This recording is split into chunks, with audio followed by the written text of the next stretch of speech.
comentar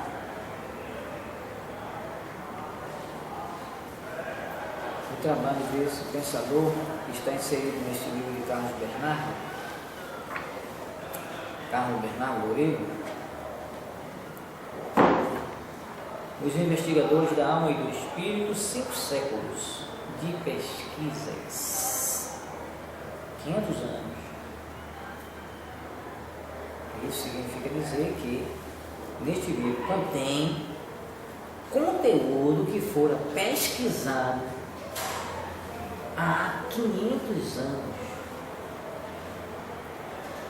A sagacidade desse pesquisador foi tanta que ele buscou essas celebridades científicas, 5 séculos de investigação e pesquisa, a qual esses grandes pensadores, grande alma, grandes personalidades veio se debruçando nesse sentido e pesquisar com a comprovação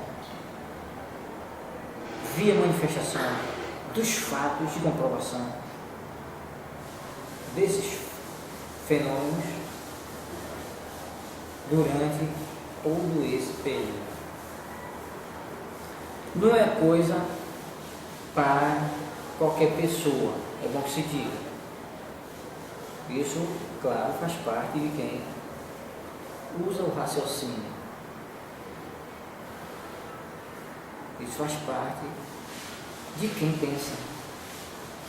Não é de quem fica botando um abadazinho para estar se rebolando no dia a dia da vida, nas festividades mundanas, contribuindo com a desarmonia vibratorial do ambiente, né?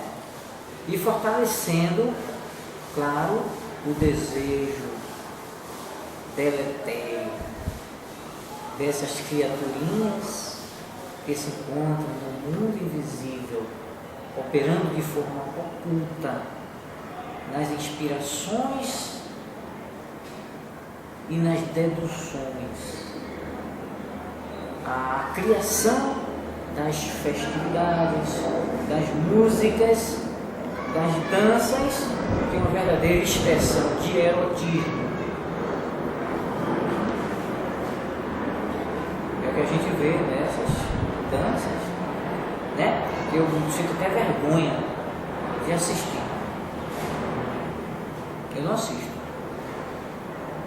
As músicas, então, meu amigo, uma verdadeira poluição sonora. Essa que é a verdade. É a verdadeira poluição aos tímpanos de quem gosta de ouvir coisa decente, coisas boas. Pelo menos é isso que eu vejo. Então isso aqui não é para essa gente. Uma obra dessa natureza não é para essa gente. Sincero e honestamente. E foi por isso que esse pensador, esse pesquisador, foi muito querido aqui nessa terra. Não foi muito aceito por muitos nessa terra. Né? Essa que é a verdade. Pelo menos eu tenho estima. Eu a estimo, eu a venero. Porque eu aprendi, isso é da minha natureza, a apreciar o que é bom e o que é belo. Essa que é a verdade. E falar em coisas belas, bonitas, decentes, ética, moral, intelectual, racional, está aqui, ó. Está aqui. Quem quiser melhor informar, adquira esse livro. E se certifique dessas realidades. Certo? Hoje nós vamos falar de Houghton Sinclair, que nasceu em Baltimore no dia 20 de setembro de 1878. e desencarnou no dia 25 de novembro de 1968, 2 meses depois que completou 90 anos. Foi um grande sofredor, né? Há quem diga aí, você viveu muito. Você tem quantos anos, meu velho? Eu tenho 90 anos. Isso você quer viver? Não sabe o que fala. Não sabe o que fala. Quem mais vive na condição de encarnado, eu prefiro na condição de encarnado. Porque no mundo espiritual a gente não vive, a gente existe. Há 2 processos, a existencialidade e a vida. A vida é isso aqui, o espírito encarnado preso ao corpo físico. Fora disso, ele não vive, ele existe.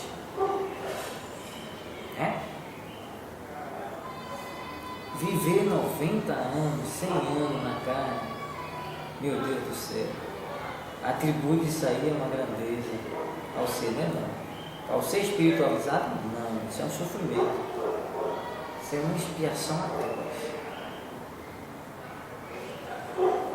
Por quê?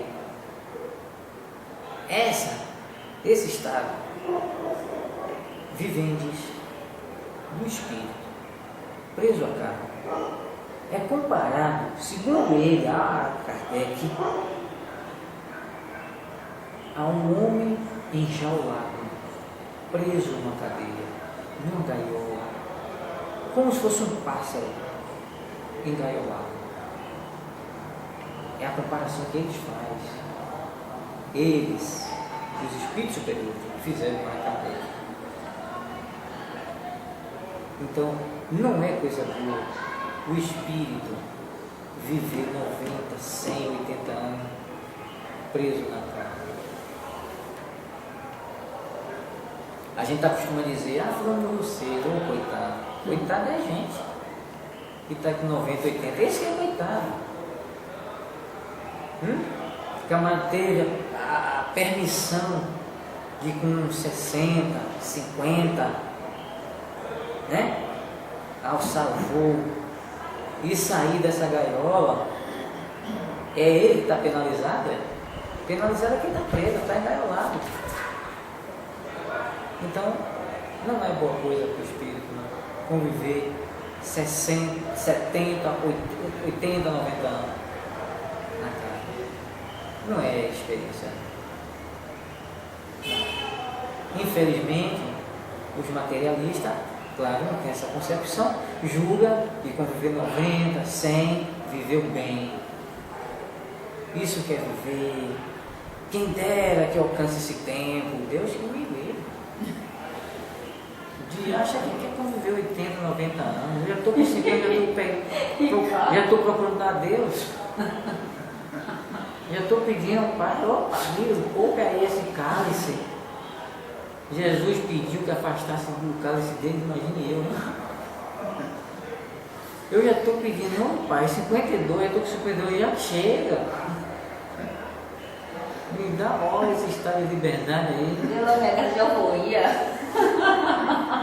É pena que eu não estou tendo mérito, né? Ainda não achou mérito. Ainda estou aqui. A bagagem ainda está pouca. Então a minha escalada da mão já peço, Pai, tenha paciência, já estou suportando mais, deixa eu ir embora. Né? E não é mentira não, isso é verdade, não estou aqui tapeando não. Olha, eu tenho conversado com gente em estado de coma, que eu visitei no hospital, trabalho no hospital, não sei, não vou dar para vocês. E eles contam que quando eles saem do estado de coma, eles relatam o que ocorreu, os lugares, os ambientes que ele permostrou, o estado de pureza, de paz, de harmonia, que eles se achavam tão bem enquanto seu corpo estava sendo remendado lá na UTI, funcionando por intermédio das aparelhagens eletrônicas, conforme os equipamentos altamente sofisticados, né? não deixa aquele corpo perecer. Muito embora o espírito afastado, nós chamamos um processo de transe. O estádio coma é um transe profundo. E aí quando ele retorna, olha, eu estava num lugar tão bom, eu pedi tanta Deus que me permanecesse lá, mas alguém me dizia, não, sua missão não terminou, você vai ter que retornar. Oh, que tristeza, quando me falaram que eu tinha que voltar, era tão bom, estava tão bom. Relata mesmo, não é brincadeira não. E é verdade mesmo, olha o estado do ambiente que o espírito se encontrava. O mundo espiritual é diferente desses inferninhos daqui, ó, né? E depois o cara ainda lamenta não querer ir logo, né? Quer ficar aqui 90, 80. Já pensou? Olha, eu nunca passei por um estado de coma, nunca não vivenciei essa vida, né? Ainda. Eu acho que se eu for, não vou voltar não. Se algum dia eu cair nesse estado, velho, pode ficar ciente, vou ficar por lá mesmo. Ainda como a gente quer, né? Todos esses que passaram, se dependesse deles, não retornariam.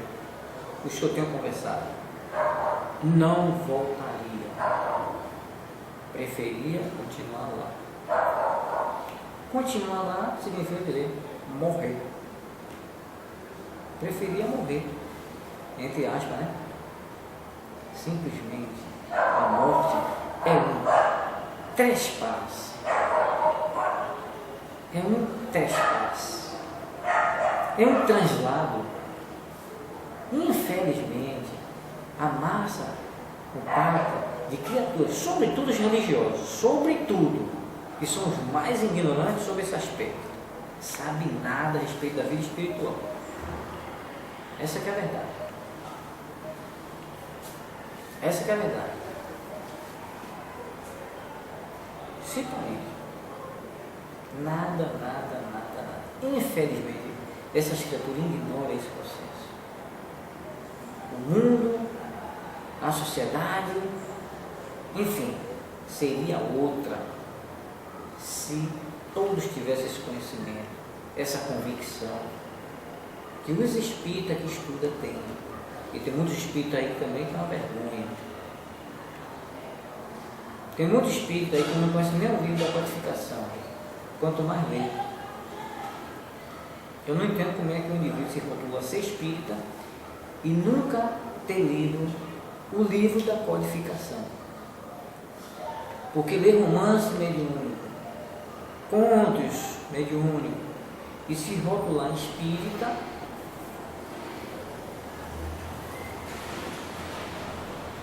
né? Está demonstrando que é irracional. Que não é. Ele simplesmente leu um livrozinho de ficção, né? Com conotação de natureza espiritual, que atribui ser livro espírita, porque na verdade não é. Que o próprio autor desse romance ignora essas facetas que foi citado. Ignora isso. Você já pensou o que é uma pessoa pegar o papel e escrever e se encontrar no mundo espiritual, condição já de espírito desencarnado, em uma enfermaria, e sair da enfermaria no banheiro e lavar as mãos? O que é que significa dizer isso? Bom, quando a gente vai no banheiro e lá lava as mãos, a gente está fazendo o quê? Asepsiando a mão do suposto coliformes fecais. Não é verdade? Na condição de espírito, ele fazer isso significa dizer que os micróbios também desencarnam, né? Lá no mundo espiritual tem micróbios. E ele foi no banheiro e teve que lavar as mãos para se livrar dos coliformes fecais do mundo espiritual. Isso não é uma tremenda de uma estupidez relatar isso? Como é que um livro desse pode ser atribuído a um livro espírita? Então a vida do Espírito se baseia nesses romances. E quando chega num ambiente como esse aqui, ó, e outros que são raros, não são muitos, são pouquíssimos. Eu só conheço mais dois, independente deles, que fazem um trabalho dessa natureza aqui. Certo? Que presta esse esclarecimento desta natureza. De natureza espiritual, baseado nesse codificador, que foi um missionário imbuído por Deus em deixar um legado de cunho extremamente moral, intelectual e científico para toda a humanidade. Para toda a humanidade. São pouquíssimos que se baseia nesse grande pensador de todos os tempos. Essa que é a verdade.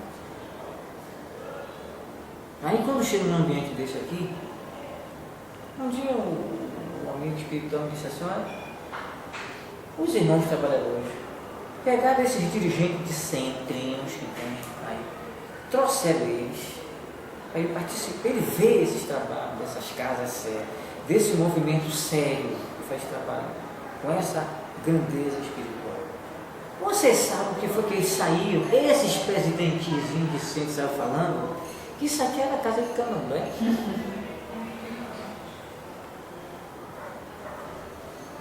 Eles saíram porque os irmãos espirituais, os espíritos superiores, trazem ele, deixa o povo na cama lá, amigo de espírito, trazem para um ambiente como esse e outros ambientes sérios, para ele assistir os trabalhos, principalmente os trabalhos práticos, que eles não fazem.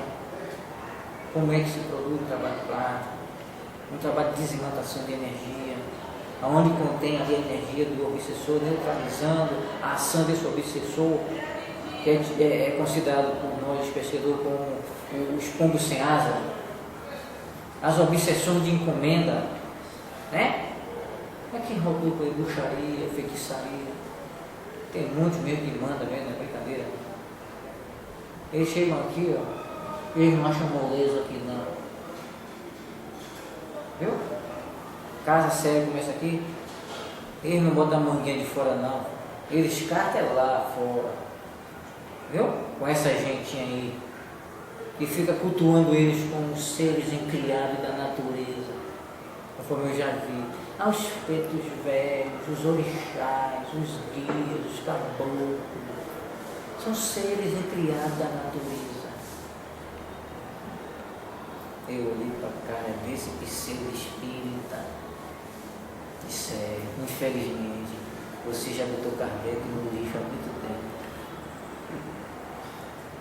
Infelizmente, não vale nem a pena discutir, né? Porque você já deu um adeus a Kardec há muito tempo. Há muito tempo, né? O próprio Kardec, a codificação deixou isso expresso. Se essa gente lesse, sabia disso. Entre Deus e o homem, o único ser incriado é Deus. Tudo demais é a criação dele. Logo, não existe esses tais de semideuses, né? Esses tais de seres incriados não existe. O que existe é espíritos na condição de mentor, de orientador. Nós chamamos aqui de espírito controle, né? Lá fora nós chamamos de espírito de luz, parece que são espíritos da Coelba ou da Cheste, né? Chama espírito de luzes. Sei quem foi, pode ser coisa de brasileiro mesmo, né? O brasileiro é esperto para tudo, só não para religião, né? Qualquer sabidão do amém, ó, dobra ele e bota no bolso. em termos de religião. Mas é tal que o jeitinho é próprio do brasileiro. O jeitinho, né? Tem o jeitinho brasileiro. O brasileiro é esperto aqui. Agora sobre religião, coitado. Né? E requer raciocínio, né? Requer raciocínio. E aí, ó, qualquer espertalão vem de lá, ó, dobra ele, bota no bolso, faz ele peteca, faz ele panaca, explora o tempo todo. Quando desencaixa lá no túmulo, abandona ali. Cai, isso aí. É que não chega aqui contando. O Estado se conta aqui, eu de tantos anos, pagando meu dízimo. Pagou porque você é otário. Né? E não tive lá o lugar que me prometeu. Ah, foi problema. Você também não trouxe o endereço, você não pediu o endereço. Eu faço igual você mesmo. Você também não pediu o endereço. Como é que ele dá informação de um lugar que está lá reservado para você e você não pegou o endereço, rapaz? Onde é que você vai achar? A gente tem condições de achar algo sem o endereço? Onde é o ponto de referência? Então você dançou. Só falando assim, não. Vai na esportiva, como fala, né? Porque se lidar com lei é um caso sério. Não é brincadeira. Vamos lá. Vamos falar de homem sério, né? Como esse, outros que está inserido aqui nessa obra. Seu pai foi um alcoólatra que falhara no negócio de vendas de bebidas alcoólicas por atacado e que, mais tarde, tornou-se um vendedor de chapéu de palha em Nova York. Sua mãe, Priscila Augusta Simpa, que era contra o álcool, o chá, o café e o fumo, era totalmente devotada a Hutton e ele a ela. Tendo-lhe sido oferecida a oportunidade de viver com parentes ricos, ela preferiu ficar com sua família. Quando Hutton estava com 8 ou 9 anos, a família Simpa mudou-se para Nova York durante o inverno. Sobre sua estada nessa cidade, escreveu Martin Ebon. Os depressivos arredores da casa de pensão onde foram morar, na segunda avenida, não impediram o menino de divertir-se e de atormentar as meninas das vizinhanças, uma das quais, mais tarde, veio a ser sua primeira esposa. Hutton Simpa não foi para a escola, a não ser quando chegou aos 10 anos. Um médico da família dissera a Priscila, sua mãe, que a mente do menino estava se desenvolvendo mais do que seu corpo e não lhe deviam ensinar nada. O gênio é assim. O gênio é assim. Né? Na escola gramatical, na terceira rua, Nova York, ele se tornou um problema. Seus colegas eram pequenos desordeiros. Mais tarde, aos 13 anos de idade, ele entrou para Nova York City College. A família mudou-se para um apartamento na rua 60ª, Quinta Avenida. Os anos correram céleres. Vamos encontrar o jovem Sinclair, em 1897, matriculado na Universidade de Colômbia. Enquanto esteve nessa universidade, Sinclair frequentou um curso de ética prática, ministrado pelo professor James Hislop, célebre investigador dos fenômenos supranormais e diretor da Sociedade Americana de Pesquisas Psíquicas. Seu apetite pela leitura era insaciável. Lera o livro de Edmund Gourmet, Fantasma dos Vivos, Examinando também o trabalho do Dr. Walter Frank Prince, da Sociedade Bostoniana de Pesquisas Psíquicas, particularmente a sua obra, devorou ainda Schopenhauer, Milton, Goethe,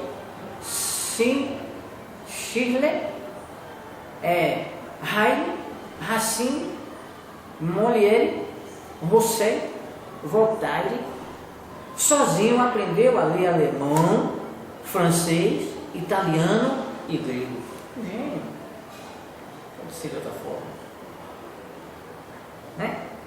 Seu casamento com Meta Fuller, aos 22 anos de idade, resultou em divórcio em 1911. Seu segundo casamento foi com Marie Claire Kimball, uma escritora. Essa união durou 48 anos, até a morte de Mary, em 1961. Foi o interesse de Mary nos fenômenos psíquicos que impeliu seu marido a participar com acendrada ênfase de comunicação de pensamento. O livro de Sinclair, Rádio Mental, relata os inúmeros testes telepáticos que ambos levaram a efeito. No livro supracitado, Sinclair descreveu suas técnicas e teorias sobre a telepatia. Refere-se à mente profunda, que podia responder perguntas com um farfalhar de asas, com alegria e convicção. Com seus relatórios sobre 290 testes de telepatia, o rádio mental reveste-se de importância fundamental para a pesquisa parapsicológica. O professor Williams McDowell, a propósito, observou que o grau de sucesso e as condições dos experimentos realizados por Hutton Sinclair foram tais que eles somente poderiam ser rejeitados como evidências conclusivas de algum sistema de comunicação que, no momento, não é explicável em termos científicos admitidos. Se os Sinclair fossem pessoas demasiadamente estúpidas, incompetentes e descuidadas, ou se tivesse entrado numa conspiração para enganar o público de uma maneira muito cruel e irrepreensível. Albert Einstein, que desenvolveu a teoria da relatividade, escreveu uma introdução para a edição alemã de Rádio Mental. Disse ele que lera o livro com grande interesse e estava convencido de que esse trabalho merecia a mais atenta consideração, não somente da parte do púlpito leigo, mas também dos psicólogos profissionais.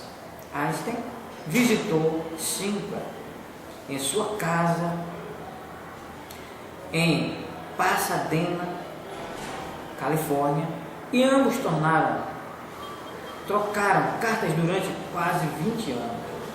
Quando Sinclair fez uma conferência na Universidade de Princeton, foi Einstein quem o apresentou à aceleta e douta assistência, que estava realmente ávida de conhecer os resultados das experiências sobre telepatia.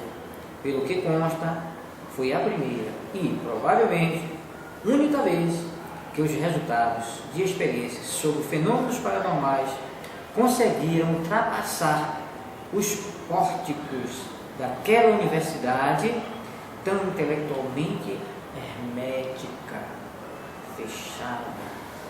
O trabalho do incansável publicista norte-americano, ganhador do prêmio Pulitzer, sobre a telepatia enriqueceu sobremodo o acervo das experimentações pertinentes que tiveram seus pródromos ligados à Sociedade de Pesquisas Psíquicas de Londres e de Boston. Eis aí o trabalho desta celebridade científica. Grande homem, grande alma, grande ser, grande pensamento, pensadores, grande cientista. São essa gente que eu admiro. São essa gente que eu aplaudo. São essa gente que eu bato palma. Esse sim, me merece.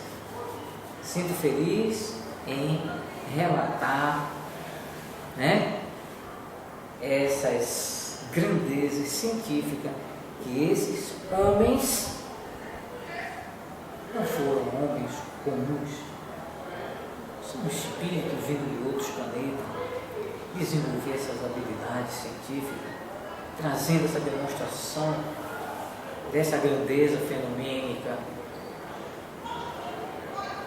que acotovela todos nós, todos os instantes, e a gente não perceber, decorrência dos nossos acasos. Somos sim criaturas altamente atrasadas, espiritualmente falando, e muitos desses fenômenos nos acotovelam, tão distante de nossas vidas, e passa despercebido. Porque para perceber algo dessa grandeza é necessário ter uma grandeza espiritual. E o atraso ao qual nós ainda nos encontramos, nem de longe percebemos. Infelizmente. Vamos agora para a segunda parte desse trabalho dessa noite.